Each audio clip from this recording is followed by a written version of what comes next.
2022 সালের 22 এবং 24 সালের এই নির্বাচনের মেয়াদ, এই মেয়াদ শেষ হওয়ার 15 দিন আগে নতুন নির্বাচনের ডেট ফিক্স করতে হয়।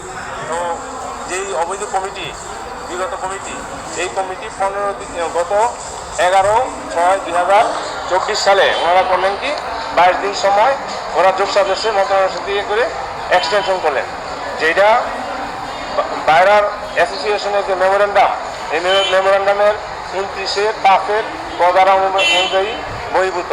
কারণ এইখানে একটা ভোট ছাড়া, একটা ভোট বলতে যদি প্রাকৃতিক দুর্যোগময় কোনো ঘটনা ঘটে, সেই ক্ষেত্রে তারা এক্সটেনশনের একটা সুযোগ থাকে, কিন্তু এই ধরনের কোনো দ্রব্য কোনো ঘটনা ঘটে নাই।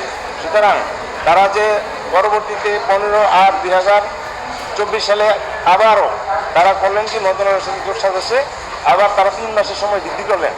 আমরা ওই আদেশটাকে চ্যালেঞ্জ করে মহামান্য হাইকোর্টের 15 নম্বর মেইন কোর্টের আসাদুজ্জামান সাহেবের কোর্টে ওটা চ্যালেঞ্জ করেছি, এবং ওই অর্ডারটা তাদের ইলিগেল যে সময় বৃদ্ধি করেছে ওটার রুল এবং স্টে দিয়েছে, এবং প্রশাসক নিয়োগ করে পরবর্তী কার্যক্রম, পরবর্তী নির্বাচনের ডেট ফিক্স করবে উনি।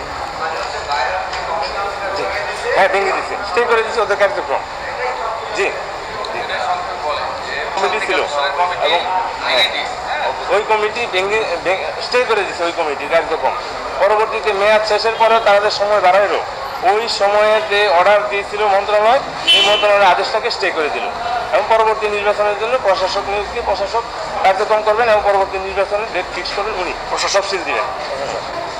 এই আমাদের বাণিজ্য মন্ত্রণালয় ওই কমিটির যে 3 মাসের বাড়তি সময় ছিল, আপনারা সেটা চ্যালেঞ্জ করে কোর্টে আসছেন। জি জি, এবং কোর্ট আপনাদের আজকে যে সাবমিশনটা গ্রাউন্ড করে ওই বাণিজ্য মন্ত্রণালয়ের চিঠিটা স্থগিত স্টে করে দিলেন। জি জি, ঠিক আছে। আচ্ছা, প্রশাসক নিয়োগ এটা হলো কোন কাজ? এটা কি আপনার রেসপন্ডেন্ট? আচ্ছা, আর যে কমিটি ছিল তাদের বিরুদ্ধে কি কোনো অভিযোগ আছে? তাদের বিরুদ্ধে তারা তো সম্পূর্ণ ওই অবৈধ সরকারি কমিটি নিয়ন্ত্রিত হইতো, একচ্ছত্রভাবে তারা কমিটি পরিচালনা করতো, অনেক অনিয়ম ছিল আর এই কমিটিতে মূল অধিকারী হচ্ছে আমি, আপনি একটু আপনার সংগঠনের বক্তব্য দিন, আমরা তাই একজন সাধারণ সদস্য।